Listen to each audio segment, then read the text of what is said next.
어버이날은 원래 어머니날로 지정되었습니다. 1956년 5월 8일 날 어머니날로 지정되었어요. 그래서 경로 효친 전통 미덕을 확산코자 지정되었는데 어버이들이 우리 아버지들이 왜 내 날은 없냐 그래가지고 한 이틀 뒤 한 10일 정도에 우리 아버지 날도 만들어 달라 이렇게 으쌰 해가지고 아버지 날을 만들었어요. 그러니까 두 날 하려니까 좀 그래가지고 1974년도에 아버지 날 포함해서 어버이날이 됐어요. 어머니 더하기 아버지 합쳐서 줄임말 어버이날로 변경이 되었어요. 그리고 이렇게 카네이션이나 이런 걸 주는 이런 것은 미국 전통인데 약 지금부터 120년 전에 안나 자이비스라는 소녀가 자기와 그들 같이 다니는 어머니가 교회 다녔는데 같이 어머니가 돌아가신 너무 슬퍼서 추모하는 의미에서 주일날 이제 흰 카네이션을 달고 교회 갔더니 사람들이 너 왜 흰 카네이션 달고 왔노? 우리 엄마를 생각이 나서 엄마가 좋아하는 카네이션 제가 달아봤습니다. 그러면서 자기만 달고 있는 게 아니고 자기 엄마 또래 사람들에게 이 카네이션을 붉은색을 달아주게 된 거예요. 붉은색은 살아있는 사람들에게, 흰색은 죽은 사람들에게 달아주는데 미국에서 그걸 입소문이 퍼지기 시작했어요. 저 마을에서 어떤 소녀가 한 저 행동이 정말 우리 어머니들에게 얼마나 어머니들이 고생합니까? 나 실제 괴로움 다 잊으시고 밤낮으로 얼마나 고생해요. 실컷 밭에 가서 메고 오면 아버지가 밥 차리! 그러면 어때야 돼요? 바로 푹 들어가서 허리도 못 펴고 또 밥 한다고 군불 떼가면서 밥을 해야 된다고요. 안 해오면 또 맛있게 안 해오면 이게 밥으로 해야 한다! 하면서 던진다고요. 그런 수모를 당하면서 우리 어머니들이 고생해서 우리들이 지금 큰 거죠. 그런 마음이 된 거예요. 그래서 어머니를 기려보자 그런 의미로 어머니 날이 있었는데 미국의 전통이 우리나라 들어와서 미국에서는 5월 둘째 주일날 지켜요. 그래서 우리도 5월 둘째 주일 지키게 되는 겁니다. 한번 생각해보죠. 원래 카네이션이라는 의미는 엔젤이라는 뜻이에요. 엔젤이 뭐죠? 천사. 천사가 우리를 보호해준다. 그런 의미로 생각하시면 되겠어요. 여러분. 미국에서 사용되는 언어가 뭘까요? 말이 영어죠. 영어. English. 영어라고 합니다. 근데 비영어권 국가가 약 102개국 국가에서 4만여 명의 설문조사를 했대요. 그래서 비영어니까 우리나라도 지금 영어권이 아니잖아요. 우리나라는 무슨 말 써요? 조선말, 한국말 쓰죠. 여러분 쓰지를 못하더라도 말을 하잖아요. 그죠? 쓰는데 영어를 이제 쓰니까 잉글리시를 써서 조사를 했어요. 102개국에 조사를 했더니 제일 많이 쓰는 단어가 뭐냐? 엄마! 따라해보세요. 엄마! 엄마라는 단어를 영어권이 아닌데도 영어로 엄마라는 단어를 mother라는 단어를 쓰는 거예요. 그 다음에 단어는 뭘까요? 열정이라는 단어예요. passion. 그 어려운 단어인데 그 단어를 많이 알고요. 우리도 열정이 있으면 잘 산다 뭐 이런 걸로 아마 홍보가 되었던 거예요. 그렇게 홍보되었어요. 그래서 저 같으면 러브, 사랑이 제일 1등 아닐까 싶었는데 사랑은 4등에 있었어. 4등. 근데 40등이 뭐냐 하면 펌프킨이라고 호박. 오늘 50등 안에도 아버지는 없어요. 그래가지고 아버지들이 뭐라고 했느냐? 내가 호박한테 밀렸네. 호박보다도 못하네. 등수안이 못 들어갔다고 아버지들이 섭섭해했대. 왜냐면 출발이 어머니 날이니까 어머니들이 고생하고 밥 짓고 그 추운데 아버지들은 한두 시간 더 자는데 엄마들은 새벽 4시, 3시 나가갖고 불 지펴감이 얼음이 꽁꽁은 물녹이 감이 밥을 지었잖아요.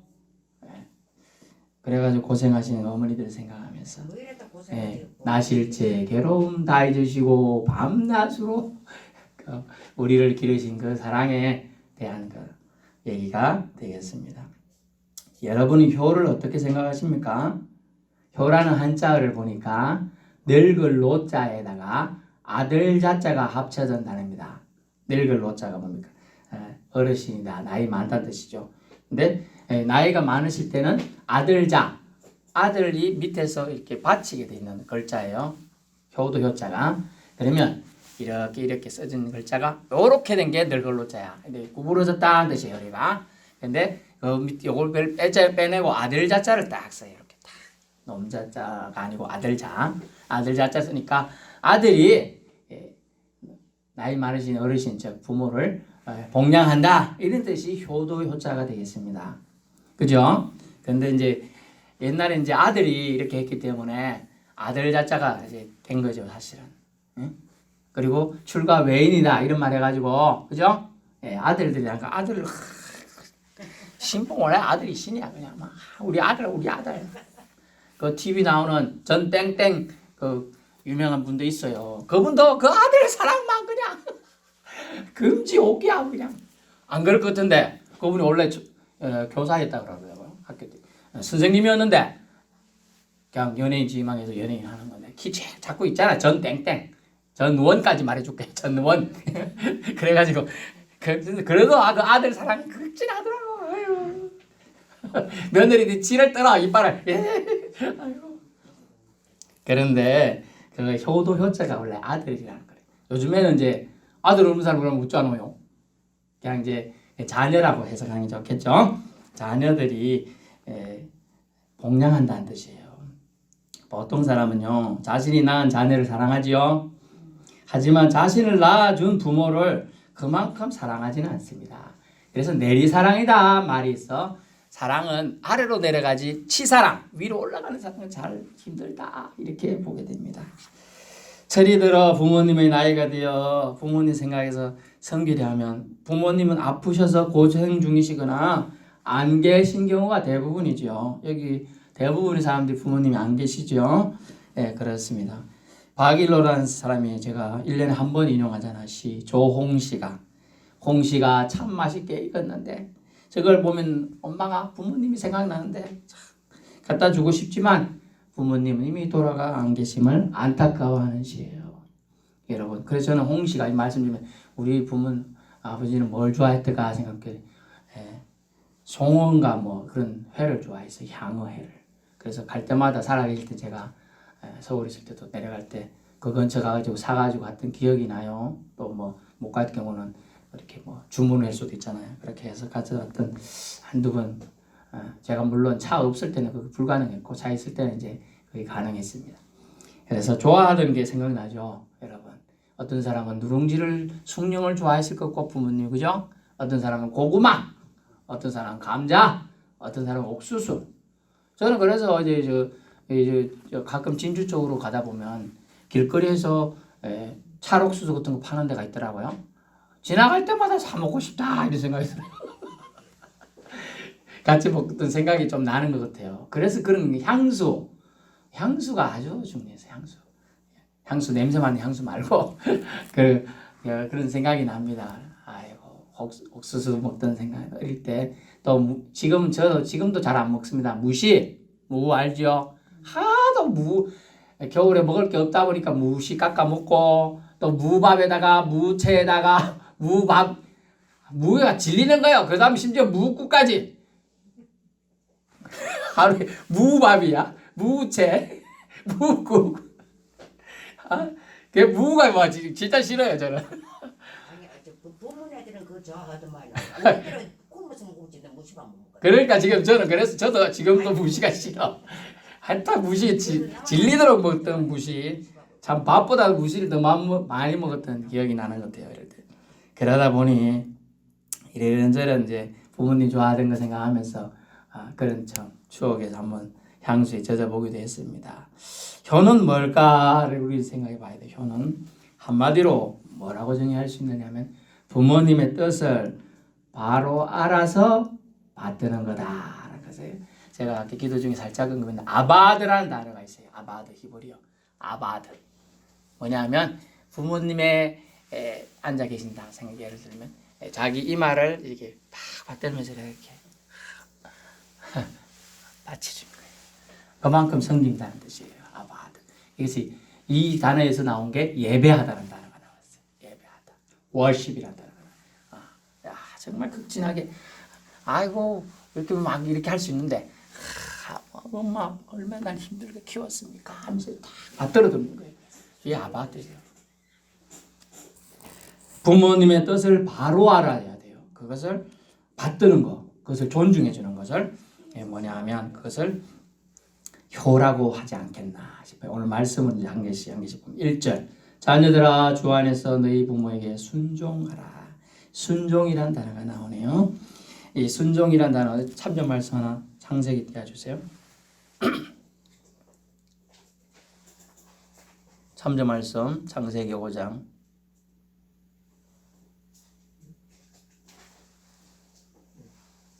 네, 저기 앞에 보세요. 노아가 여호와께서 자기에게 명하신 대로 다 준행하였더라. 아멘. 네, 5절에 나오는데요. 여호와께서 자기에게 명하신 대로 다 준행하는 거 힘들어요. 근데 창세기 6장 14절 22절까지 참조해서 보시면 뭘 명령했느냐 하면 명령이 쉬운 게 아니에요. 너는 방주를 만들라라고 했어요. 재료는 코페르 나무를 사용해라. 근데 규모가 얼마나 어느 정도냐? 길이가 137m 그리고 폭이 23m 그리고 높이가 14m나 되는 걸 만들어라는 거예요. 다시 말씀드리면 길이가 137m 지금 폭이 이거 암만 해도 10m 안 되거든요. 근데 폭이 23m 저까지 있죠. 높이 우리 여기 2m 22에서 30 정도밖에 안 돼요. 근데 이 높이를 14m 짜리 방주를 만들어 아크를 만들어라 하는 거예요. 아크를. 엄청난 규모지요. 근데 몇 명이 만들었어요? 수천 명이? 수만 명이? 저기 보면 거제도 가면 조선소가 있는데 수만 명이 붙어서 만드는 게 아니고 몇 명이? 4-5명이 만드는 거예요.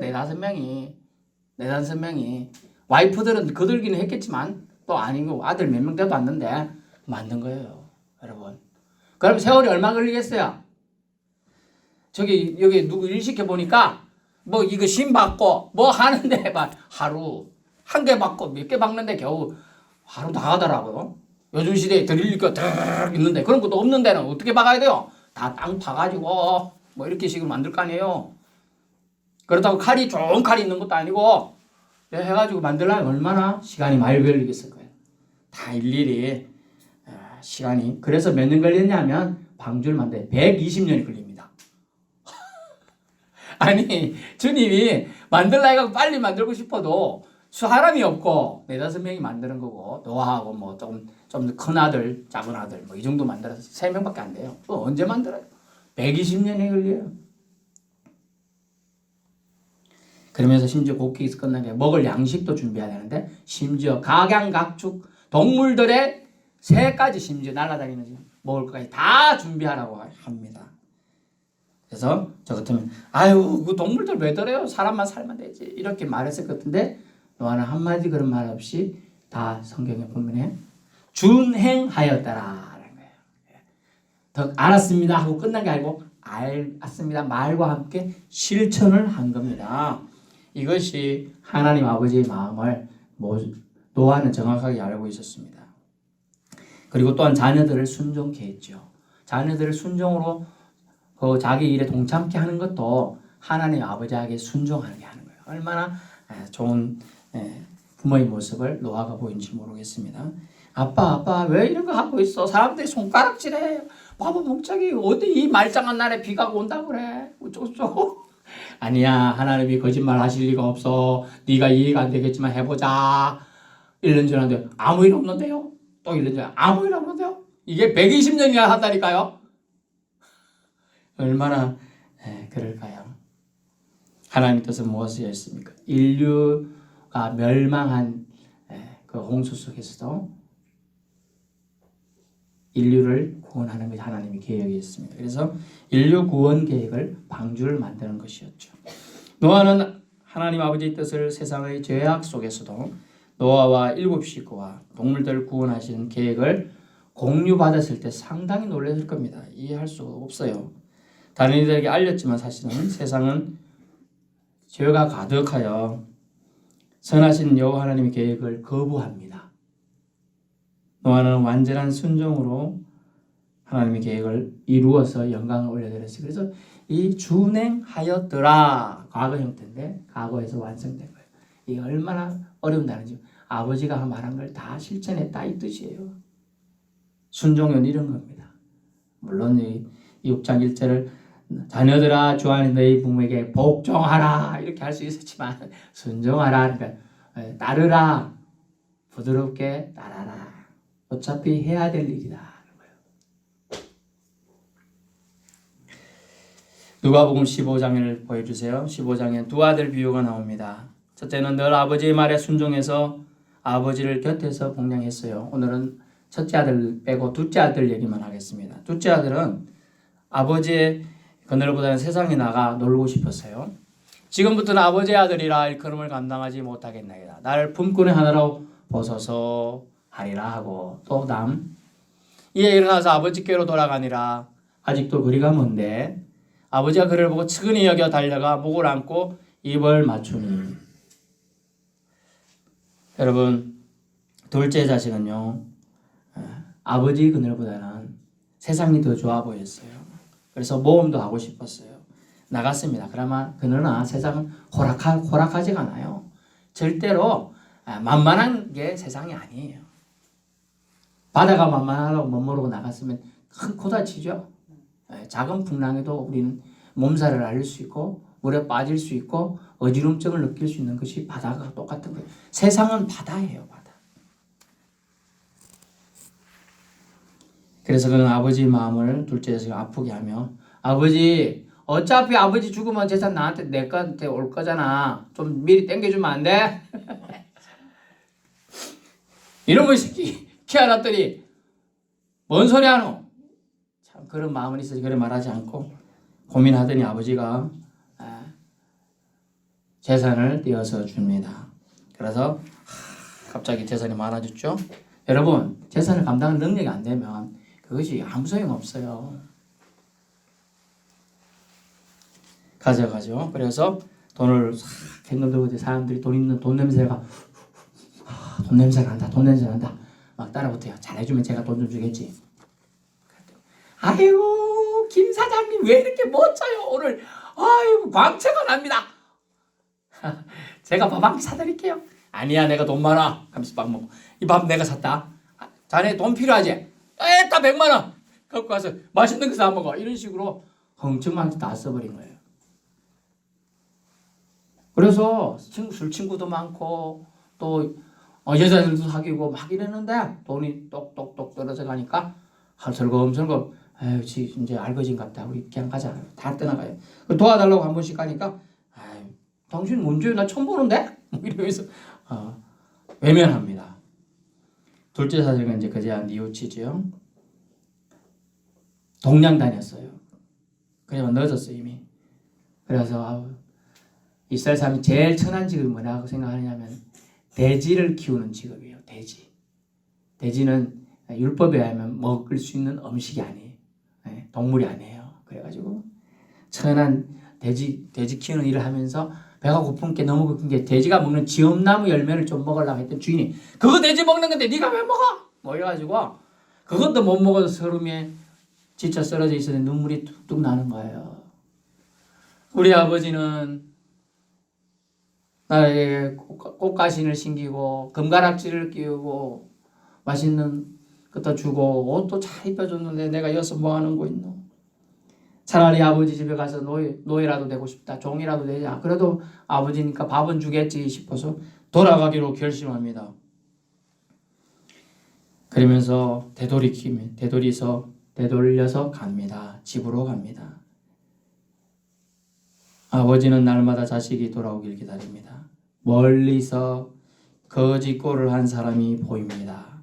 아버지는 알아보고 달려갑니다. 뭐 이 나쁜 자식이라고 이렇게까지 반길까 싶지만은 그 달려가야 될 이유가 있었어요. 왜냐하면 아버지의 재산을 미리 챙겨간 건 세상 사람들 알고 다른 말로 세상 사람들 이렇게 말합니다. 그놈은 불효자식이다. 성경에 의하면 불효자식은 돌로 쳐 죽이게 돼 있어요. 그래서 다른 누군가 발견하고 돌 던지면 돌 맞아가지고 죽을 수도 있어요. 그걸 막기 위해서 막 뛰어요. 사람들이 저놈의 새끼는 불효막심해서 아버지를 배신하고 돈 달라고 등쳐먹고 돈 날란 놈이다. 죽여야 된다. 그러기 전에 아니야 내가 다 용서했어. 막 이러면서 막으로 빨리 뛰간 거예요 사실은. 그러면서 안아줍니다. 그리고 자기의 신발 벗기 신겨주고 옷 얘들아 빨리 옷 입혀줘라. 바꿔주는 거예요. 아버지께로 돌아가면 이렇게 바뀌는 거예요. 여러분이 얼마나 힘들고 어렵게 살았더라도 하나님 아버지께로 돌아가면 하나님 아버지는 여러분을 용서하시고 받아줄구나라는 것을 우리는 깨달을 수 있기 바랍니다.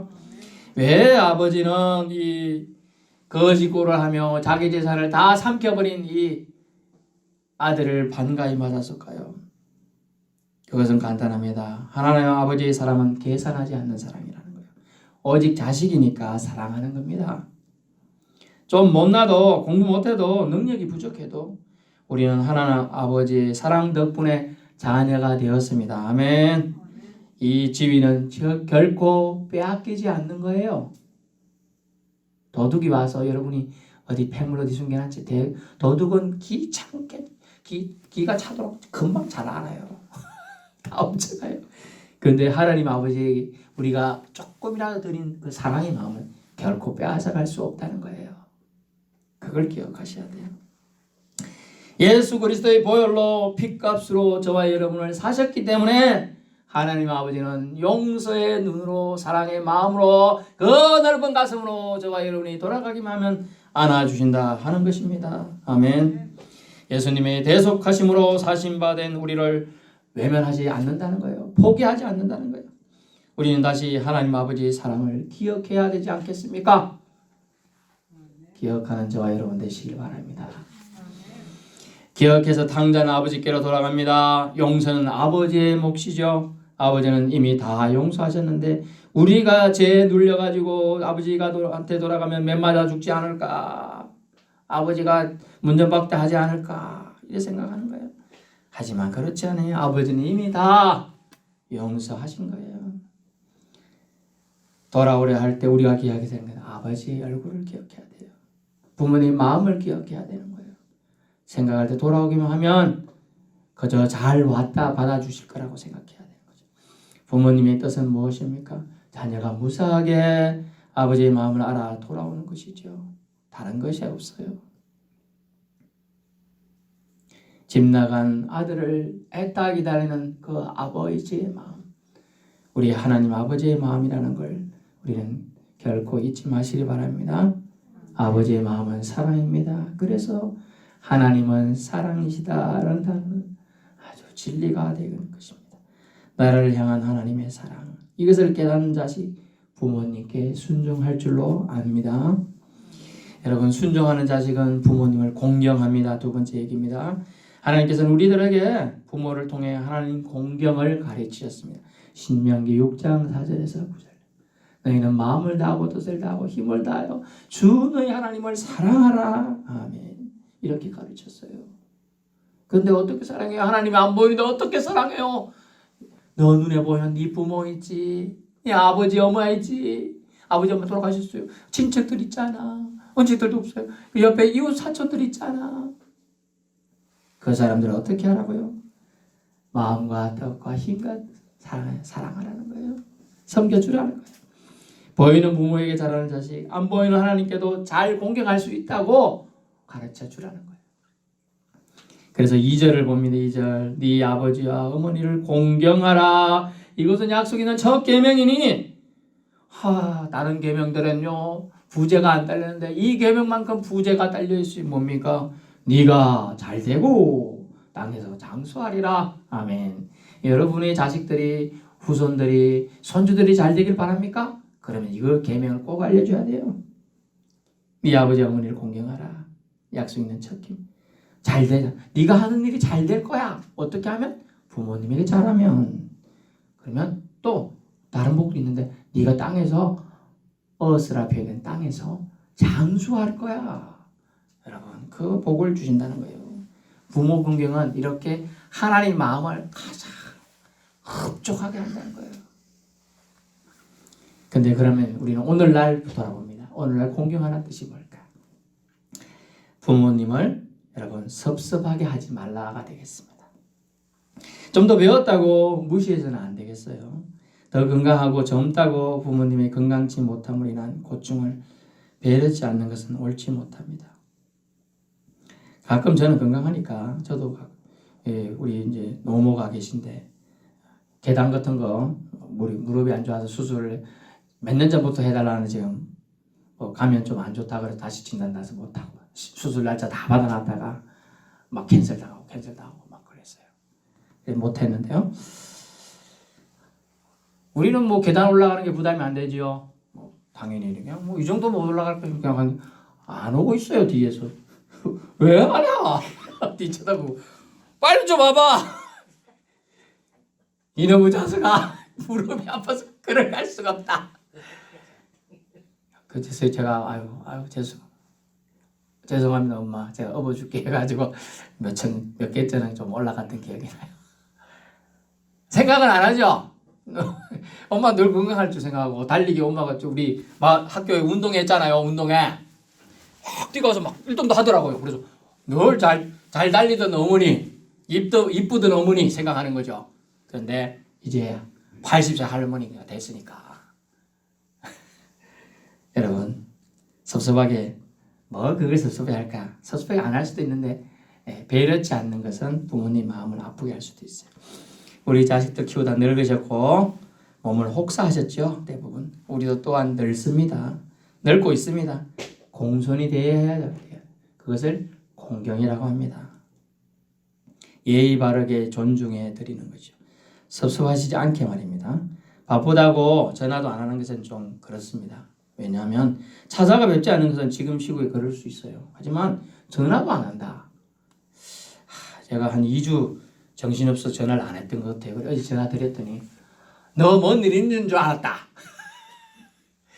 일주일에 한 번은 이제 전화하는데 한 2주 깜빡하고 안 했던 것 같아요. 뭐 제가 심리적으로 뭐 이렇게 뭐 챙기고 딴 거 할 일 있다 안 했더니 너 뭔 일 있는 줄 알았다.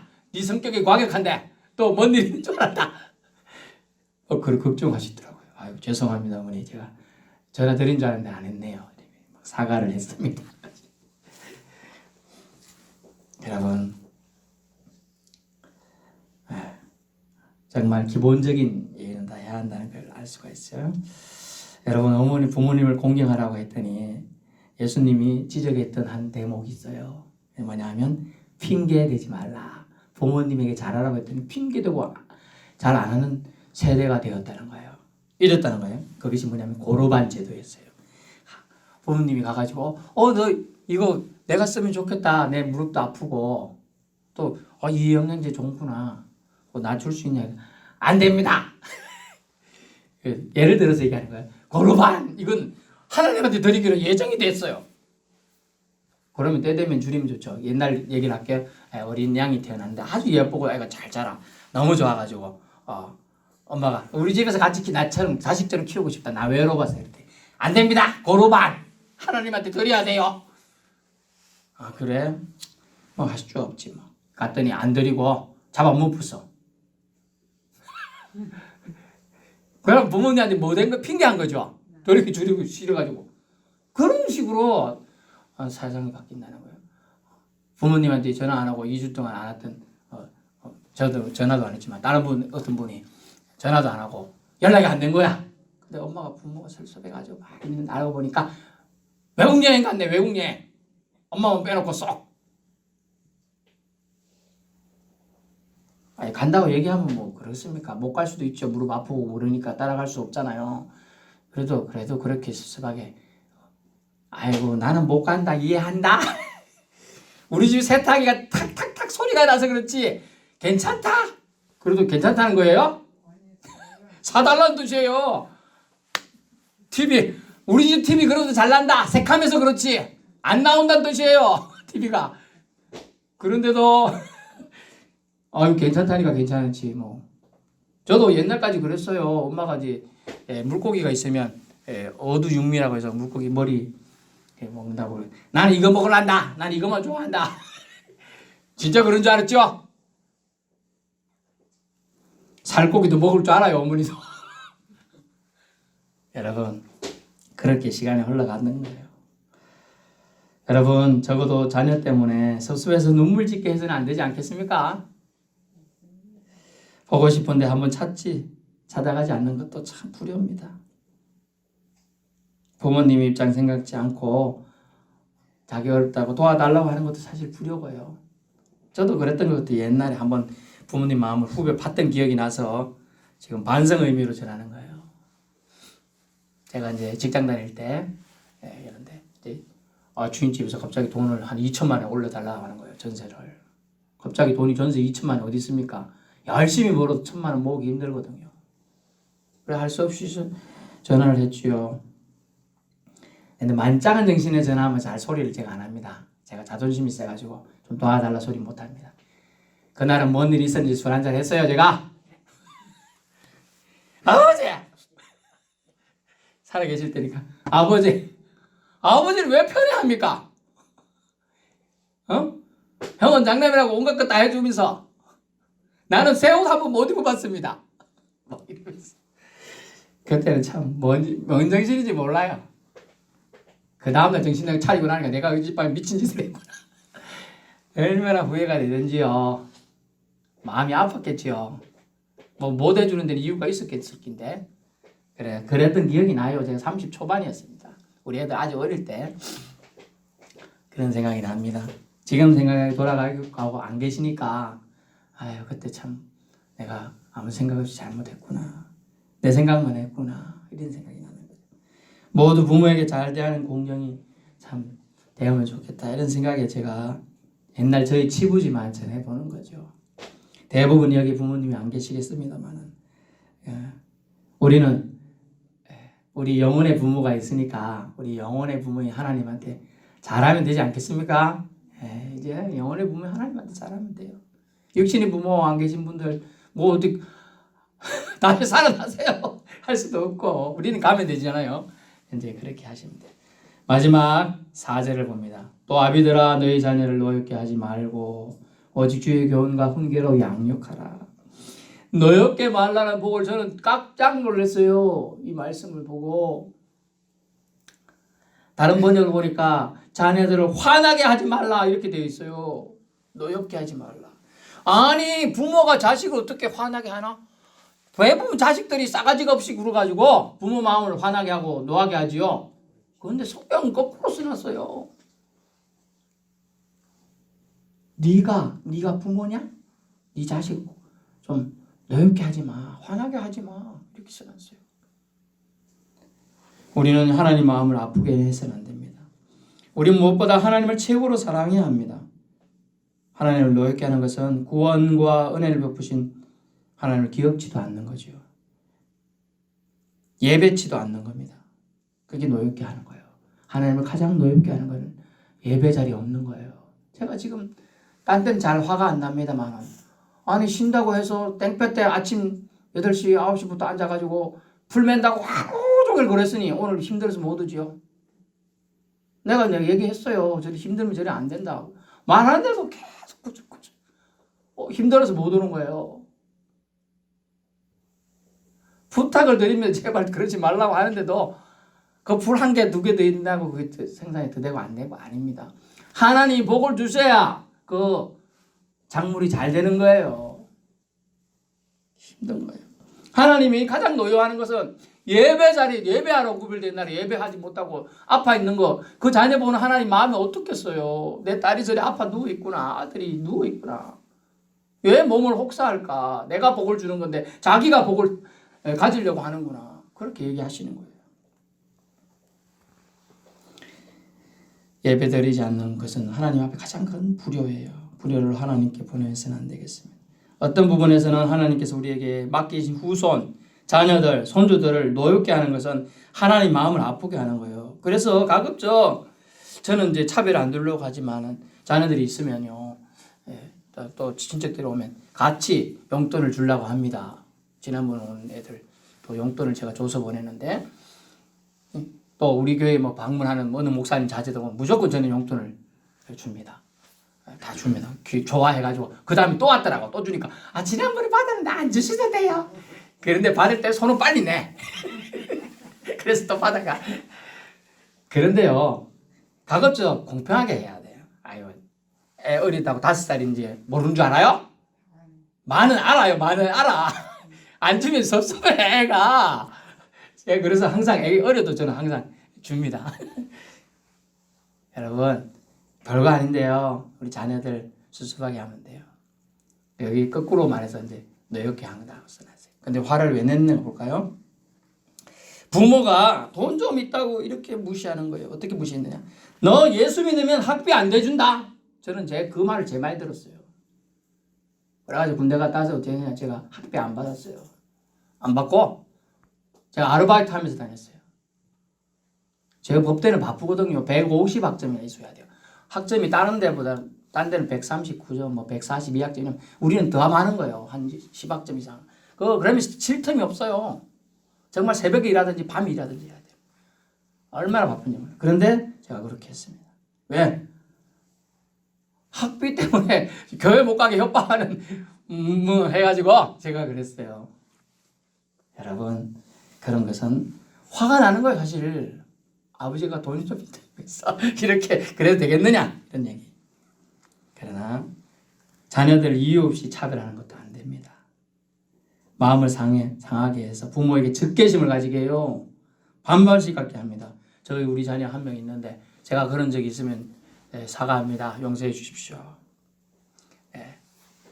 또 한 자녀는 저 군에 있으니까 잘 못 들었겠지만 여러분 그럴 수가 있죠. 은연 중에 조심해야 돼요. 그래서 적개심 반발심 가지면 안 됩니다. 맨날 좋은 말 해주고 밥 많이 사줘도요. 이거 생기면 포장으로 느껴집니다. 포장으로 느껴져요. 어느 재미난 얘기하고 하나 마치려고 하는데 어느 목사님이 교회에 있을 때는 아주 은혜롭대요. 강단에서 보면 너무 좋다. 우리 목사님 최고 막 이랬는데 집에 오면 소리친대. 사모 밥자리! 그리고 아니 이거 왜 빨래 자리 안 넣었어? 막 이러니까 사모님이 그러지. 목사님 이제 우리 이불 들고 베개 들고 강단에 가서 삽시다. 왜 그래요? 왜? 목사님은 교회에 있으면 은혜로운데 집에 오면 폭군이 돼서 안 되겠어요. 우리 집은 강단이 되면 좋겠어요. 교회로 갑시다. 그건 뭐예요? 좀 다르죠 사람이. 집과 아니 다른 거예요. 그러면 안 돼. 같은 사람이 돼야 돼. 은행일치의 사람이 돼야 돼. 그런 마음을 우리가 알게 됩니다. 그래서 순종을 가르치는 사명을 부모가 어기게 되는 것이 뭐냐? 자녀를 노엽게 하는 거예요. 노엽으면 아무리 부모가 잘해도 말이 순종을 안 하게 돼요. 그리고 좀 전에 말했던 사모도 아무리 교회에서 말을 잘 듣죠. 집에서 그렇게 말하면 그게 안 되는 거예요. 우리 영혼의 아버지 공경을 신자는 결코 있어서는 안 되는데 자신에게 맡기신 자녀들, 후손들에게도 노엽게 하지 않는 것이 하나님 아버지 마음을 서운하게 하지 않는 거라는 것입니다. 결론입니다. 모의 주일에 주님은 말씀하셨습니다. 부모들이여 너희도 나에게는 자녀의 힘을 잊지 말거라. 하나님께 순종하고 공경하고 하나님 마음을 아프게 하지 않으려는 하나님 사랑하는 마음을 회복하라 라고 얘기하십니다. 순종은 하나님 아버지 마음을 바르게 깨닫고 실천하는 거라는 것이죠. 고르반 제도를 악용해서도 안 되겠습니다. 공경은 부모님을 섭섭지 하지 않는다는 거예요. 섭섭지 않게 대우하라는 거죠. 하나님께도 말입니다. 생색내기식은 아닙니다.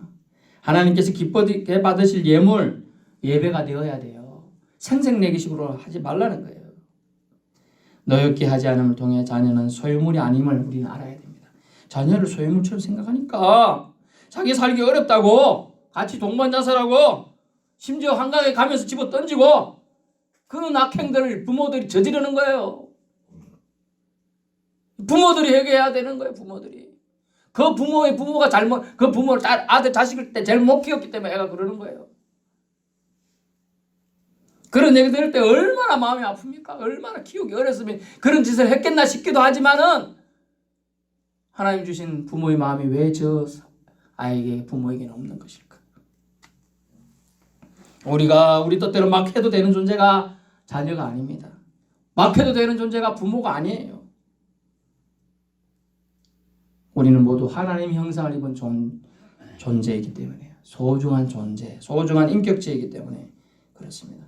탕자 비유는 탕자가 잘해서 용서받은 게 아니에요. 아버지의 끝없는 사랑을 알려주고자 한 것이죠.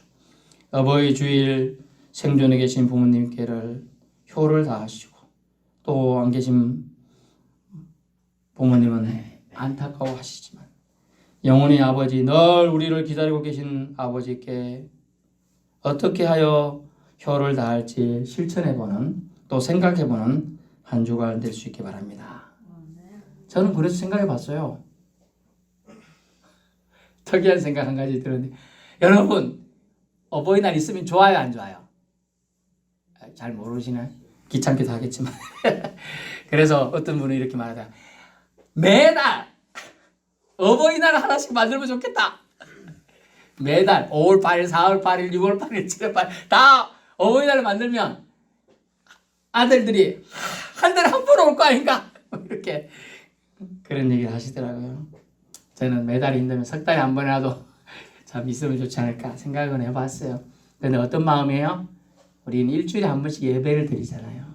그러니까 우리는 더 하나님을 사랑하고 우리 또 어버이로서의 심령을 회복하고 자녀들의 마음을 또 위해서 기도할 수 있지 않습니까?